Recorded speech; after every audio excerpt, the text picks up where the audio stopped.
O Evangelho de Lucas, segundo a tradição, foi escrito por Lucas, o discípulo do apóstolo Paulo. O autor deste Evangelho é também o autor do livro de Atos dos Apóstolos, já que este Evangelho é o primeiro volume escrito em ordem e em detalhe para Teófilo. Diz Lucas 1, verso 3: Pareceu-me também a mim conveniente de escrevê-los a ti, ó excelente Teófilo, por sua ordem, havendo-me já informado minuciosamente de tudo desde o princípio. E depois no livro de Atos, no capítulo 1, no verso 1, diz: Fiz o primeiro tratado, ó Teófilo, acerca de tudo o que Jesus começou não só a fazer, mas a ensinar.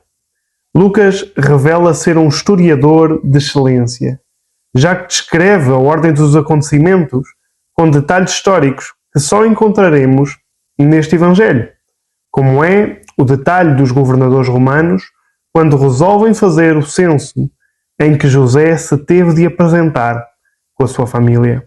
Nós encontramos isto em Lucas capítulo 2, do verso 1 ao 3, e diz: E aconteceu naqueles dias que saiu um decreto da parte de César Augusto, para que todo o mundo se alistasse. Este primeiro alistamento foi feito sendo Quirino presidente da Síria. E todos iam alistar-se, cada um à sua própria cidade. Ou, por exemplo, outro detalhe histórico sobre a revolta dos galileus travada por Pilatos. Encontramos isto em Lucas 13, verso 1, em que diz: Alguns que lhe falavam dos galileus, cujo sangue Pilatos misturava com os seus sacrifícios. Lucas se juntou ao Paulo em Troade e o acompanhou no regresso da sua terceira viagem missionária. O sabemos porque, a partir daí, Lucas descreve as situações no plural e se inclui a ele mesmo na ação dos acontecimentos. Em Atos 21, verso 8 diz: Entrando em casa de Filipe, o evangelista, que era um dos 7, ficámos com ele. Ou em Atos 21, 17, que diz: E logo que chegámos a Jerusalém, os irmãos nos receberam de muito boa vontade. Era considerado por Paulo o médico amado, e nós podemos encontrar isto em Colossenses 4, verso 10. Este Evangelho tem mais referências a curas do que qualquer outro, e revela ainda um olhar clínico sobre diversas situações.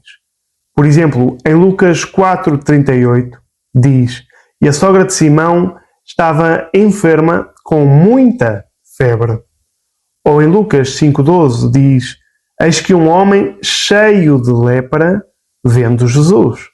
Até mesmo sobre o servo do centurião, em Lucas capítulo 7, verso 2, diz que estava doente e moribundo. Inclusivamente, sobre um homem que tinha uma doença com o excesso de água no corpo, Lucas usa a palavra hidrópico, em Lucas 14, verso 2. E quanto à agonia de Jesus antes da crucificação, afirma que Jesus suou sangue.